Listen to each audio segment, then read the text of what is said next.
మహిళా దినోత్సవ శుభాకాంక్షలు. ప్రపంచమంతా మహిళలు ఈరోజు ఎంతో గౌరవంగా గర్వంగా ఆనందంగా జరుపుకునే పండుగ అంతర్జాతీయ మహిళా దినోత్సవం. కానీ మన ఆంధ్రప్రదేశ్లో మాత్రం మహిళలంతా కూడా నరకాన్ని అనుభవిస్తూ పేదరికాన్ని అనుభవిస్తూ ఈరోజు ఈ కూటమి ప్రభుత్వంలో మోసపోయి ఈరోజు చతికిల పడిన రోజు. అందుకే ఎవరు కూడా ఈ మహిళా దినోత్సవాన్ని సంతోషంగా జరుపుకోవాలంటే జరుపుకోలేని పరిస్థితి. ఎందుకంటే మీ అందరికీ తెలుసు, జగన్మోహన్ రెడ్డి గారు వైఎస్ఆర్ గారు మహిళా సాధికారత దిశగా మహిళకి ఆర్థికంగా భరోసా ఇవ్వటం, రాజకీయంగా వాళ్ళని ఎదిగేదానికి అన్ని అవకాశాలని కల్పించడమే కాకుండా సామాజికంగా వాళ్ళు నిలదొక్కునే విధంగా మనసున్న నాయకులుగా ప్రతి మహిళ గుండెల్లో ఈరోజు ఒక అన్నగా, ఒక తమ్ముడిగా, ఒక తండ్రిగా గుడి కట్టుకున్నారు.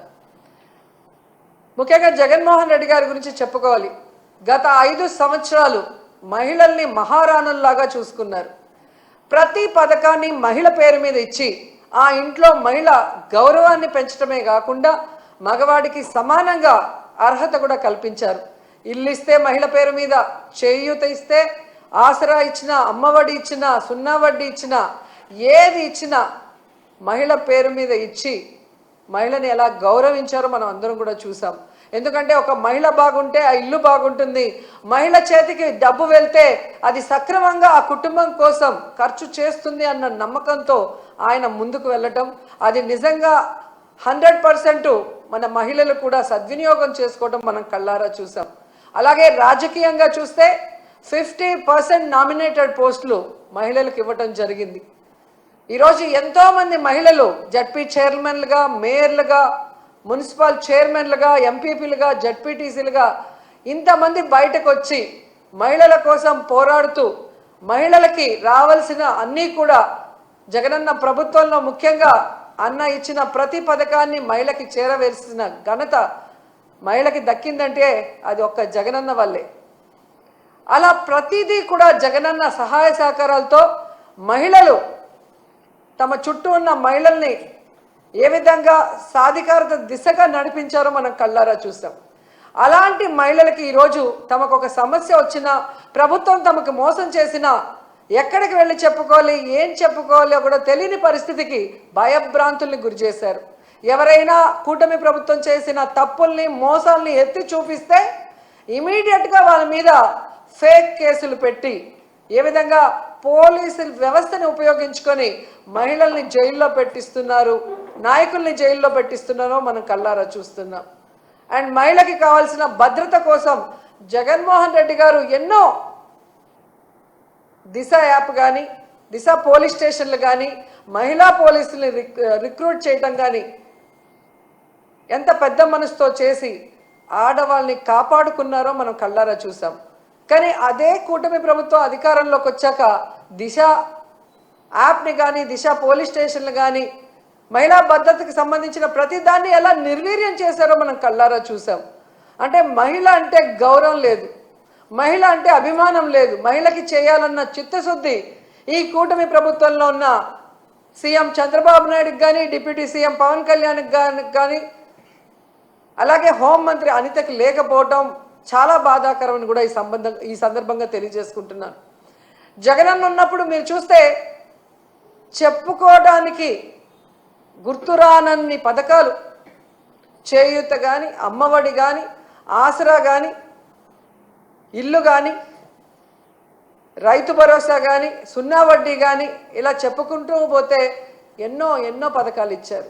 కానీ చంద్రబాబు నాయుడు వచ్చిన తర్వాత ఆయన ఇస్తున్న పథకాలు ఏంటి అంటే చంద్రన్న పగ, చంద్రన్న దగ, చంద్రన్న నిత్యావసర వస్తువుల ధరల బగబగ, చంద్రన్న తల్లికి పంగనామం, అలాగే చంద్రన్న నిరుద్యోగులకు వెన్నుపోటు, ఇలాంటి పథకాలు తప్ప చంద్రబాబు నాయుడు చెప్పిన ఒక పథకాన్నైనా ఈరోజు ప్రజలకు ఇచ్చారని నేను అడుగుతున్నా. నవమాసాల్లో నవ మోసాల్ని నారావారు తీసుకొచ్చి ఈరోజు ప్రజలకు అందిస్తున్నారు. మహిళలు ఈరోజు అంతర్జాతీయ మహిళా దినోత్సవ సందర్భంగా ఎక్కడ నలుగురు కలిసినా ఈ కూటమి ప్రభుత్వం మంచి ప్రభుత్వం కాదు, మహిళల్ని ముంచే ప్రభుత్వాన్ని ఘంటాపదంగా చెప్తున్నారు. అలాంటి సమయంలో చంద్రబాబు నాయుడు గారు ఆయన ప్రభుత్వం ఈరోజు మహిళా దినోత్సవాన్ని రాష్ట్ర వ్యాప్తంగా ఘనంగా చేయండి అని చెప్పడమే కాకుండా ఆయన పాల్గొంటున్నాడన్న విషయాన్ని కూడా ఇప్పుడే తెలిపారు. ఈరోజు ఆయన నేను సూటిగా అడుగుతున్నాను.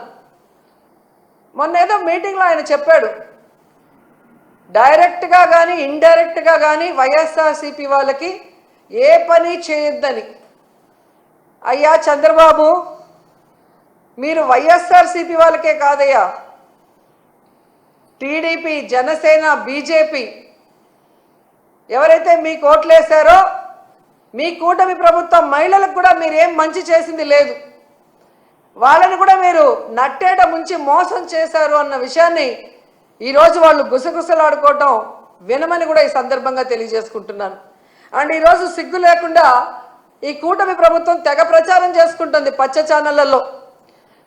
కూటమి ప్రభుత్వం అంట మహిళా సాధికారత కోసం ఎంతో కృషి చేసిందంట.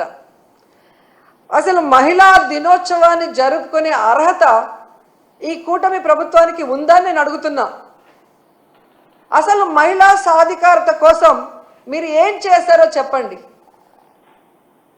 ఈరోజు రాష్ట్రంలో చూస్తే ప్రతి గంటకి 70 మంది, ప్రతి రోజుకి 70 మంది మహిళలు, వృద్ధులు, చిన్నపిల్లల మీద అఘాయిత్యాలు జరుగుతున్నాయి. గంటకి 3 మీద మీ పోలీస్ రికార్డ్సే చెప్తున్నాయి. ఇదేనా మహిళా సాధికారత?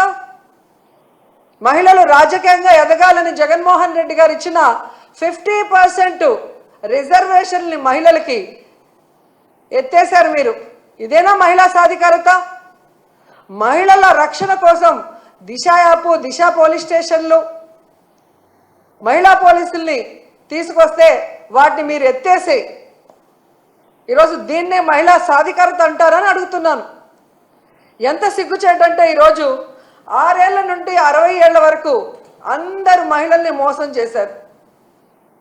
ఇదేనా మహిళా సాధికారత?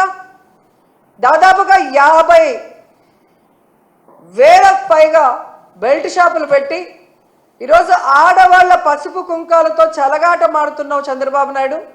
ఇదేనా మహిళా సాధికారత? అలాగే మీరు చూస్తే తల్లికి వందనం పథకం పెట్టి గత బడ్జెట్లోనూ ఈ బడ్జెట్లోనూ డబ్బులైతే కేటాయిస్తున్నారు, కానీ తల్లికి పంగనామాలు పెట్టడం తప్ప తల్లికి వందనం ఇవ్వని మీరు ఇదే మహిళా సాధికారత అని ప్రచారం చేసుకుంటున్నారా?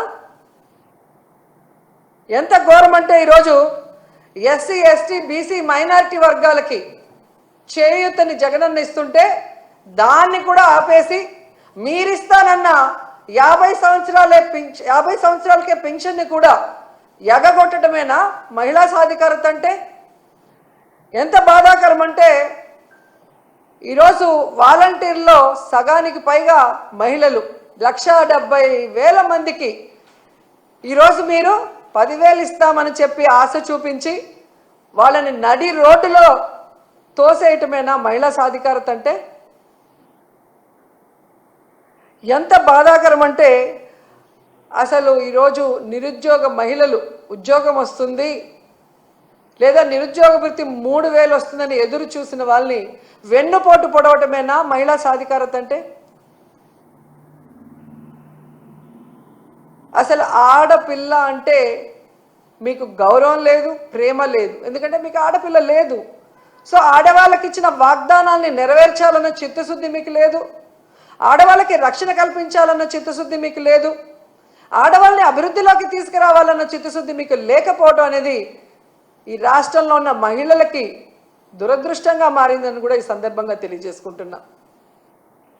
ఎందుకంటే ఈరోజు ఏదో గొప్పగా మహిళలంతా తిరగబడతారనుకొని తెలుసుకున్నాడేమో, కానీ మహిళా దినోత్సవం సందర్భంగా ఆయన ఒక యాప్ని ప్రవేశపెట్టబోతున్నాడు అని తెలిసింది. దాని పేరు శక్తి యాప్, మహిళా భద్రత కోసం అంట. సంతోషం, కనీసం నీకు కొత్త ఆలోచన రాకపోయినా జగన్మోహన్ రెడ్డి గారి ఆలోచనని కాపీ కొట్టి ఈరోజు పేరు మార్చైనా పెడుతున్నందుకు సంతోషం, కానీ పేరుతో సరిదిద్దద్దండి. దాన్ని సక్రమంగా ఇంప్లిమెంట్ చేసి మహిళా పోలీస్ స్టేషన్లని దిశ యాప్ ఉపయోగించి, అలాగే మహిళా పోలీసులు ఉపయోగించి మహిళల్ని రక్షించే విధంగా ముందుకు వెళ్ళండి. అలాగే మీరు ఏదైతే యాప్ని ఈరోజు ఇంట్రడ్యూస్ చేస్తున్నారో, కేంద్రంలో రాష్ట్రంలో మీ ప్రభుత్వమే అధికారంలో ఉంది కాబట్టి దానికి చట్టబద్ధత కల్పించండి. అప్పుడే మహిళలకి పరిపూర్ణమైన భద్రత కలుగుతుందని కూడా చంద్రబాబు నాయుడుకి సూచిస్తున్నాం. ఎందుకంటే ఈరోజు మీరు చూస్తే ఇంతవరకు జరిగిన ఏ క్యాబినెట్లో కూడా చంద్రబాబు నాయుడు గారు లేదా ఆయన యొక్క క్యాబినెట్ మహిళా భద్రత గురించి ఏ రోజు కూడా చర్చించలేదు. కానీ వ్యాపారులకి, మద్యం వ్యాపారులకి కమిషన్ పెంచడానికి వాళ్ళు క్యాబినెట్లో డిస్కస్ చేశారంటే ఎంత సిగ్గుచేటో ఒకసారి ఆలోచించండి.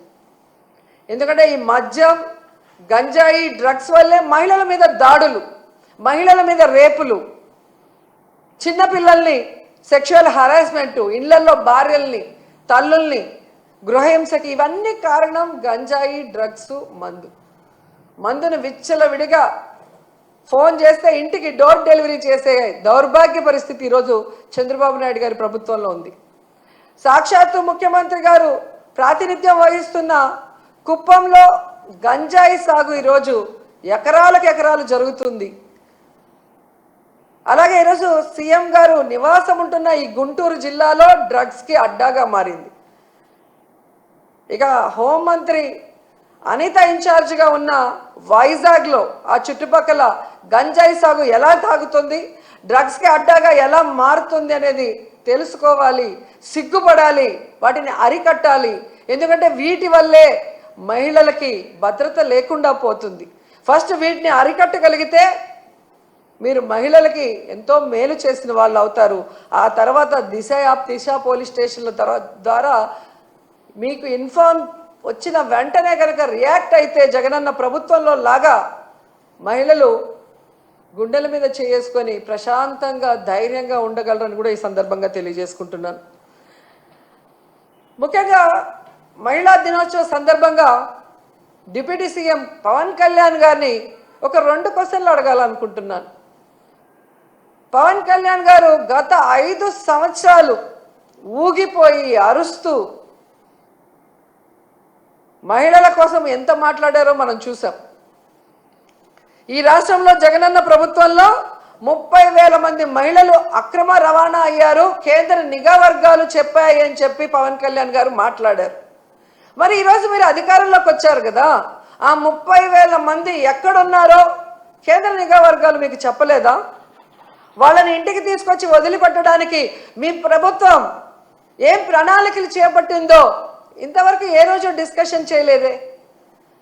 అంటే నీ రాజకీయం కోసం ఆడబిడ్డలను ఉపయోగించి అబద్ధపు ప్రచారం చేస్తూ జగనన్న మీద విషం చిమ్మాలనుకోవటం ఈ రాష్ట్రంలో ఉన్న మహిళలందరూ కూడా గుర్తిస్తున్నారని కూడా ఈ సందర్భంగా తెలియజేసుకుంటున్నారు. ఎందుకంటే మీరు ఒక మహిళా ద్రోహి. మీ రాజకీయ లబ్ధి కోసం మహిళల పేర్లు లేదా ఇలాంటి ఇష్యూస్ వాడుకుంటున్నారే తప్ప అధికారంలోకి వచ్చాక వాళ్ళకి మంచి చేయాలి, న్యాయం చేయాలి అన్న విషయంలో మీకు చిత్తశుద్ధి లేదనేది సుగాలి ప్రీతి విషయం కూడా తీసుకుంటే అర్థమైపోతుంది. చంద్రబాబు నాయుడు ప్రభుత్వంలో 2017లో జరిగిన ఇష్యూని అప్పుడు సైలెంట్గా ఉండి జగనన్న ప్రభుత్వంలో జరిగినట్టుగా ఎలా 5 సంవత్సరాలు ఆ ఒక్క విషయమే పట్టుకొని ఊగులాడారో మేము చూసాం. మరి అదే సుగాలి ప్రీతి వాళ్ళ అమ్మ జనసేన సభ్యత్వం తీసుకుంది, మీ పార్టీలో ఉంది, మీరు అధికారంలోకి వచ్చి కూటమి ప్రభుత్వం 10 నెలలు అవుతుంది. మరి ఎందుకు సుగాలి ప్రీతి వాళ్ళ అమ్మకి నువ్వు అపాయింట్మెంట్ ఇవ్వట్లేదు? ఆ అమ్మాయికి న్యాయం చేయడం కోసం మమ్మల్ని అడిగిన ఆ సిబిఐ ఏదో మేము చెప్తే కేంద్రం వినదు, కానీ మీరు అధికారంలో ఉన్నారు ఎన్డీఏ ప్రభుత్వంలో. మరి కేంద్ర ప్రభుత్వం మీద ఒత్తిడి తీసుకొచ్చి ఎందుకు సుగాలి ప్రీతి కుటుంబానికి, సుగాలి ప్రీతికి ఆత్మకి శాంతి కలిగించి ఆ కుటుంబానికి న్యాయం చేయట్లేదు అని అడుగుతున్నా. కేవలం రాజకీయం కోసం వాడుకొని ఈరోజు వాళ్ళ తల్లికి అపాయింట్మెంట్ ఇవ్వకుండా అవమానించావని ఆ తల్లే చెబుతుందంటే మీరెంత మహిళా ద్రోహి అర్థమవుతుంది. వాలంటీర్లుగా ఉన్న ఆడపిల్లలందరూ నా అక్క చెల్లెళ్ళతో సమానం. వీళ్ళందరూ కూడా 5,000కి ఏమి వస్తుంది, 10,000గా వీళ్ళకి చేయిస్తాను అన్నావు. ఈరోజు అధికారంలోకి వచ్చాక 1,70,000 మందిని రోడ్డున పడేసి ఉద్యోగం లేదు, జీతం లేదు, వాళ్ళ జీవితాలకి దిక్కు లేకుండా పోతే ఎందుకు నోరు తెరవలేదు అంటే పవన్ కళ్యాణ్ నువ్వు మహిళా ద్రోహి కాదా అని అడుగుతున్నా. ఈరోజు మీ ఎమ్మెల్యేలు, మీ పార్టీలో ఉన్న నాయకులు ఏ విధంగా ఆడపిల్లల్ని వేధింపులకు గురి చేసి ఆడపిల్లల్ని మీ అధికారంతో భయపెట్టుకొని లోబర్చుకొని వాళ్ళని మోసం చేస్తుంటే అలాంటి వాళ్ళని పార్టీ నుంచి సస్పెండ్ చేయకుండా ఆ మోసపోయిన మహిళల్ని ఈరోజు బ్లాక్మెయిల్ చేసి సెటిల్మెంట్లు చేసి వాళ్ళతోనే మీరు ఏమి జరిగినట్టు మాట్లాడిస్తున్నారంటే ఈ రాష్ట్రంలో ఉన్న మహిళలు పిచ్చోళ్ళు కాదు, అందరూ గమనిస్తున్నారు. సో ఈ రాష్ట్రంలో మహిళా దినోత్సవం జరిపే అర్హత కూటమి ప్రభుత్వానికి లేదు. ముఖ్యంగా చంద్రబాబు నాయుడు గారు, పవన్ కళ్యాణ్కి అయితే అసలే లేదు. కేవలం పబ్లిసిటీ కోసం, మహిళా సాధికారత కోసం మేము ఏదో కృషి చేశామని డబ్బాలు కొట్టుకుంటే ఎవరు కూడా నమ్మే పరిస్థితిలో లేరు. ఈ రాష్ట్రంలో మహిళలందరూ కూడా ఎదురు చూస్తున్నారు, ఎప్పుడెప్పుడు ఎన్నికలు వస్తాయా, మహిళల్ని మోసం చేసిన, మహిళల్ని దగా చేసిన, మహిళలకి వెన్నుపోటు పొడిచిన ఈ కూటమి ప్రభుత్వాన్ని కూకటి వేళ్లతో పెకిలించేయాలని ఎదురు చూస్తున్నారు. ఈ కూటమి ప్రభుత్వ నాయకులు ఒక్కటే తెలుసుకోవాలి, ఆడవాళ్ళని మోసం చేసిన ప్రభుత్వాలు, ఆడవాళ్ళని కన్నీళ్లు పెట్టించిన ప్రభుత్వాలు బాగుపడిన చరిత్రే లేదు. ఈవీఎంలని మ్యానిపులేట్ చేసుకొని అధికారంలోకి వచ్చారేమో కానీ ఈరోజు ఈ మహిళల కన్నీళ్లు శాపనార్థాలకి మీరు అడ్రస్ లేకుండా పోతారని కూడా మీకు తెలియజేసుకుంటున్నాం.